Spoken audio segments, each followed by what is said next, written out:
안녕하세요. 지리교사 함동식입니다. 오늘 우리가 공부할 내용은 세계지리 7강 건조기후에 대한 내용이 되겠습니다. 사막이나 스텝에서 어떠한 환경들이 나타나고 주민들이 어떻게 살아가는지 오늘 공부를 해보도록 하겠습니다. 준비되셨나요? 자, 그러면 첫 번째로 건조기후의 특징 먼저 확인을 하겠습니다. 건조기후라고 하면 건조한 느낌이 드는 기후잖아요. 그런데 이 건조기후는 연 강수량이 250mm 미만입니다. 그래서 무수목 기후예요. 무수목 기후가 뭐더라? 바로 나무가 자라지 않는 기후입니다. 자, 이 지역의 특징은 강수량보다 증발량이 큰 게 특징이에요. 자, 강수량과 증발량 중에서 뭐가 더 크다? 바로 증발량이 더 크게 나타난다. 자, 그리고 그러다 보니까 일교차가 굉장히 큰 편이에요. 그래서 기계적 풍화가 활발하게 나타납니다. 자, 여러분들 왼쪽에 나와 있는 그림을 같이 보겠습니다. 자, 적도를 중심으로 이쪽으로 가면 북반구, 이쪽으로 가면 남반구인 거 확인되시죠? 이 강수량과 증발량을 비교해 봤더니 증발량이 강수량보다 많은 지역을 한번 찾아보세요. 어디가 있습니까? 자, 증발량이 이렇게 있다면 증발량이 강수량보다 많게 나타나는 구간을 찾아보면요, 요 정도 구간이 되겠네요. 아니네, 요 정도 구간이 되겠네요. 그리고 한 요 정도 구간이 되겠죠. 자, 여기가 위도상으로 얼추 얼마쯤 될 것 같으세요? 위도상으로 약 20도 NS 지역입니다. 정확히는 23.5도 회기선이 통과하는 곳이 사막이 잘 나타나요. 자, 그래서 이 기계적 풍화라는 건 뭐였습니까? 우리 한국지리 할 때도 공부한 적이 있어요. 기계적 풍화라는 건 뭐예요? 광물이 구성성물의 변화가 없이 망가지고 부서지는 현상을 이야기합니다. 이거랑 반대되는 개념이 뭐였더라? 바로 화학적 풍화라고 공부를 했었죠. 자, 그래서 건조기후는 케펜의 기후 구분에 따르면 B기후라고 하고, 이 각각의 기후가 어떤 특징들을 가지는지를 정리하도록 하겠습니다. 자, 건조기후의 구분을 살펴보면, 자, 지도상에서 건조기후가 어떻게 나타나는지를 한번 확인해 봅시다. 사막기후하고 그리고 스텝기후가 나타나는 거 보이시죠? 여러분들 요 23.5도 회기선을 중심으로 선을 한번 쫙 그어보면 이 23.5도의 북회기선과 남회기선을 따라서 어떤 것들이 나타납니까? 사하라 사막, 타르 사막, 이런 사막들이 나타나는 것을 확인할 수가 있습니다. 그래서 건조기후, 특히 사막기후 같은 경우는 회기선 근처에서 잘 나타나는구나 라는 것을 우리가 확인할 수가 있죠. 건조기후 B기후는 크게 두 가지로 나뉩니다. 사막기후와 스텝기후. 우리가 예전에 공부했던 사막기후는 B왕W를 쓰고 스텝기후는 B왕S를 씁니다. 자, 그러면 사막기후부터 하나씩 정리해 봅시다. 자, 사막기후는 케펜의 기후 구분에 따르면 어떻게 써요? 건조기후니까 B, 그리고 사막이라서 S인가? 사막입니다. 자, 사막기후의 특징은 연 강수량이 250mm 미만입니다. 바꿔 말하면 강수량이 아주 적잖아요. 그래서 식생이 빈약한 편이에요. 그리고 기온의 일교차가 매우 큰데요. 요건 좀 중요한 특징입니다. 사막기후는 일교차가 모든 기후들 중에서 최대로 나타납니다. 그래서 사막에서 얼어 죽는다는 말이 괜히 나오는 게 아니에요. 이 지역은 유기물이 적고 표토층의 염분이 많은 사막토가 나타납니다. 그래서 이 사막기후는 아열대 고압대 지역이나 대륙 내부, 한류 연안, 그리고 바람 그늘 지역에 잘 나타나는데 우린 이제 앞으로 이걸 배울 거예요. 자, 기온 강수 그래프를 통해서도 살펴봅시다. 1월하고 7월에 동그라미를 쳐보면 자료가 바로 보입니다. 강수량이 이렇게 바닥에 깔려 있는 거 보이세요? 요거를 다 더해도 250mm가 아마 안 될 겁니다. 그래서 사막기후의 특징은 강수량이 매우 적다라는 거 같이 알아두면 좋겠네요. 자, 다음 스텝기후로 가겠습니다. 스텝기후는 케펜의 기후 구분에 따르면 뭐라고 써요? B왕S를 씁니다. 자, 이 기후는 연 강수량이 250에서 500mm 사이에 있습니다. 그래서 이 짧은 우기에 걸쳐서 단초 초원이 형성될 수가 있어요. 짧은 풀들이 자란다는 뜻입니다. 이 짧은 풀들을 뭐라고 부르냐면 스텝이라고 불러요. 얘네들이 초원을 만들어내는 거죠. 자, BS 기후의 특징은 짧은 우기와 긴 건기가 나타나고 참 재밌는 게 이 지역의 토양은 지구상에서 가장 비옥한 토양입니다. 체르 노젬이라고 하는 토양인데요. 얘는 엄청나게 비옥합니다. 참 재밌죠? 강수량이 250mm가 안 되는 사막에서는 척박한 사막토가 만들어지지만 강수량이 250에서 500 사이에 있는 체르노젬은 지구상에서 가장 비옥한 토양이 되는 거죠. 대체로 스텝 기후는 사막 주변을 둘러싸고 분포하고 있습니다. 자, 여러분들 기온 강수 그래프에서 1월과 7월에 동그라미를 쳐봤더니 강수량이 적어요. 하지만 얘네들을 1년의 강수량을 모두 합치면 250에서 500mm 사이에 걸쳐지게 될 겁니다. 그리고 분포 지역을 살펴봤더니 스텝 기후는 대체로 어떻게 나타나요? 사막을 둘러싸고 있는 형태로 나타나는 것을 확인할 수가 있죠. 자, 여기까지 되셨다면 이제 사막의 분포와 사막의 형성에 대해서 공부를 해봅시다. 일단 가장 기본인데요. 사막은 어떻게 하면 만들어질까? 사막은 어떻게 하면 만들어지나요? 사막은요, 우선 강수량하고 증발량 중에서 강수량과 증발량 중에서 뭐가 더 많아야 할까? 바로 증발량이 더 많아야 만들어집니다. 쉽게 이야기하면 엄청나게 건조한 조건에서 사막이 만들어진다라고 이야기할 수가 있겠죠. 사막의 유형은 크게 4가지가 있는데요. 우리는 이 4가지를 하나하나 공부를 할 겁니다. 자, 이 아이는 수능에 많이 나오거든요. 그래서 꼼꼼하게 잘 정리를 해둡시다. 자, 사막의 유형 첫 번째, 바로 아열대 고압대 사막입니다. 아열대 고압대 사막. 자, 아열대 고압대 사막은요, 그 아열대 고압대 때문에 만들어지는 사막이에요. 여기 요거 보이세요?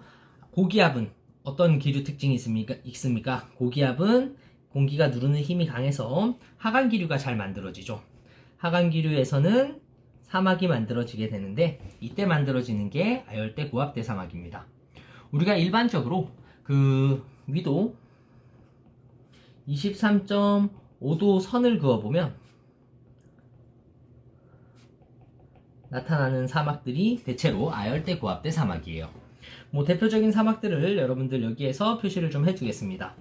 자, 여러분들 프린트에서도 한번 찾아보세요. 사하라 사막이나 뭐 여기에 있는 루발할리 사막이나 타르 사막, 그리고 그레이트 빅토리아 사막 같은 것들이 대체로 요 회기선을 따라서 나타나는 사막이 되겠습니다. 그래서 요렇게가 첫 번째 유형 아열대 고압대 사막입니다. 대체로 얘네들은 규모가 가장 큰 편입니다. 어이구야. 규모가 큰 편. 우리가 이름 들어본 큰 사막들은 대체로 아열대 고압대 사막이에요. 자, 다음 두 번째 사막으로 갑시다. 바다로부터 수분 공급이 적은 지역에서 나타나는 두 번째는 중위도에 있는 대륙 내부의 사막입니다.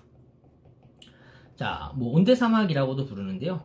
온대 사막이라고 부르는 이유는 뭐냐 하면 온대 기후가 나타나야 하는 위도대이지만 지나치게 대륙 내부에 있어서 사막이 나타나기 때문이에요.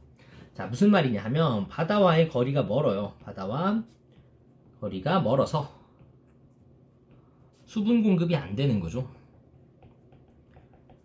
그러면 이 대륙 내부에서 사막이 나타나게 됩니다. 자, 옆에 나와 있는 이 모식도를 통해서 살펴볼게요. 자, 대륙 내부를 봤더니 이 수변한 기후들이 이미 비를 다 내려버렸네. 수변한 공기들이 비를 이미 내려버렸어. 그래서 이 대륙 내부는 어떻게 되는 거예요? 아주 건조한 사막이 만들어지는 거죠. 자, 우리 중위도상에서 위도상으로 중위도에 해당하는 온대기후에서 사막이 나타나는 곳들을 찾아보면 가장 대표적인 사막이 바로 요거 두 개입니다. 중위도 지역에서 나타나는 사막, 바로 타클라마칸 사막과 고비 사막이 되겠습니다.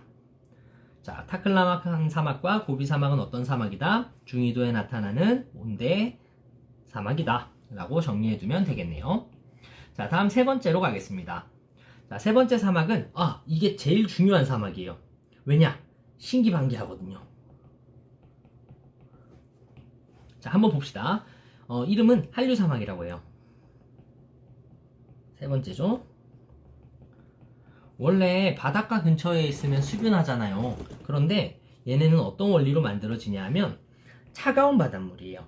차가운 바닷물은 어떻습니까? 고기압이잖아요.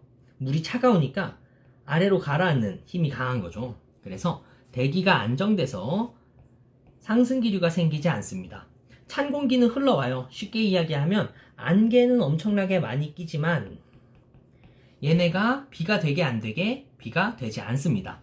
그래서 안개는 많이 끼지만 굉장히 건조한 사막을 만들어내는 것이 한류 사막이에요. 이 아이가 시험에 많이 나오는 이유는 바로 한류를 끼고 나타나기 때문입니다. 한류를 끼고, 즉 바닷가에 해안에 나타나는 사막이에요. 핵심은 한류입니다. 한류는 고기압을 만드니까. 자, 여러분들 이 지도상에서 바닷가에 붙어있는 대표적인 사막 두 가지를 말씀을 드릴게요. 자, 어디냐 하면 바로 여기 보이십니까? 무슨 사막이게? 나미브 사막이라고 하는 곳이랑 여기 바닷가에 붙어있는 아타카마 사막이라고 하는 곳이 가장 대표적입니다. 자, 이거는 워낙 중요한 사막이니까 꼭 별표를 치고 기억해 두시길 바랍니다. 자, 아프리카에 있는 나미브 사막은 벵겔라 한류가 영향을 미쳐요. 그리고 아타카마 사막은 저기 어디야? 남아메리카에 있는 아타카마 사막은 페루 한류가 영향을 미칩니다. 자, 다시 한번 강조합니다. 이 지역은 안개는 낀다 안 낀다? 안개는 많이 낀다. 그러나 비가 내리지는 않는다 라는 게 중요한 특징이에요. 여기까지 정리되셨죠? 자, 이제 네 번째 사막의 유형으로 갑시다. 자, 네 번째 사막의 유형은 타걸풍의 비그늘 지역, 바람의지 지역이라고도 부르는데 쉽게 이야기하면 비그늘 사막입니다. 우리가 공부했던 그 지형성 강수에 따라서 수분한 공기가 올라오면서 비를 내린 다음에 넘어가면서 건조해지는 원리입니다. 자, 옆에서 한번 봐볼까요? 자, 수분한 공기가 올라오면서 여기서 비를 이미 내려버렸네. 비를 내리고 산맥을 따라서 움직일 때 이 바람 그늘, 우리가 흔히 바람 그늘이라고 부르는 바람 그늘 혹은 비그늘이라고 부르는 이 지역에 뭐가 만들어지는 거예요? 사막이 만들어지는 겁니다. 자, 원리는 간단하죠? 대표적인 사막은 딱 하나 있습니다. 대표적인 사막은 여기 남아메리카에 나타나는 파타고니아 사막입니다. 여러분들 파타고니아라는 의류 브랜드 있잖아요. 그 파타고니아예요. 그래서 여기 가면 파타고니아 사막을 볼 수가 있습니다. 자, 이렇게 해서 우리가 사막의 유형을 벌써 4가지를 순식간에 배웠습니다. 사막이 만들어지려면 우선 증발량이 굉장히 많아야 된다는 거, 그리고 사막의 유형에 따라서 4가지로 분류할 수가 있었어요. 자, 뭐뭐 있었는지 한번 정리를 해볼까요? 벌써 까먹으면 안 되는데, 자, 첫 번째는 뭐였어요? 아열대, 고압대, 사막. 사막은 뺄게요. 두 번째는 뭐였어요? 중위도에 나타나는 대륙 내부의 사막. 세 번째는 중위도에서 한류가 흐르는 한류연안의 사막. 네 번째는 바람이 넘어가는, 좋습니다, 비그늘 사막이 있습니다. 자, 그러면 여러분들이 여기에 나와 있는 밑에 가나다라를 보고 구분할 수 있어야겠죠. 자, 첫 번째, 요 가 사막은 어디입니까? 아타카마 사막과 타르 사막이거든요. 그러면 죄송합니다. 타클라마칸 사막과 고비 사막이죠. 그래서 여기 지역은 몇 번에 해당하는 사막이게? 바로 3번 유형에 해당하는 사막이에요. 자, 다음에 요 지역 가장 큰 규모로 나타나는 사막들이죠. 회기선을 따라서 나타나는 얘네들은 몇 번 사막이에요? 바로 1번 사막입니다.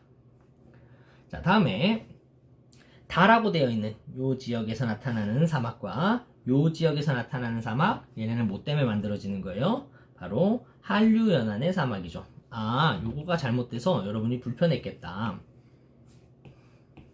얘는 몇 번이에요? 2번 사막이죠. 자, 다음에 마지막 네 번째로 나타나는 여기 요라 지역에 있는 사막은 몇 번 사막에 해당할까? 4번 사막에 해당합니다. 사막의 기본 원리는 증발량이 많은 것이고, 사막이 만들어지는 원리를 아열대, 고압대, 그리고 중위도의 대륙 내부, 한류연안, 비그늘 사막, 이렇게 4가지로 구분할 수가 있어요. 자, 이렇게 해서 우리가 오늘 사막의 유형 4가지를 다 구분을 해봤고요. 건조기후의 특징과 건조기후의 분류, 사막기후와 스텝기후가 어떻게 나누어지는지를 정리를 했습니다. 다음 시간에는 건조기후에서 사람들이 어떻게 살아가는지, 대한 이야기를, 그리고 건조한 기후에서 어떤 지형들이 나타나는지를 공부하도록 하겠습니다. 자, 수고하셨습니다.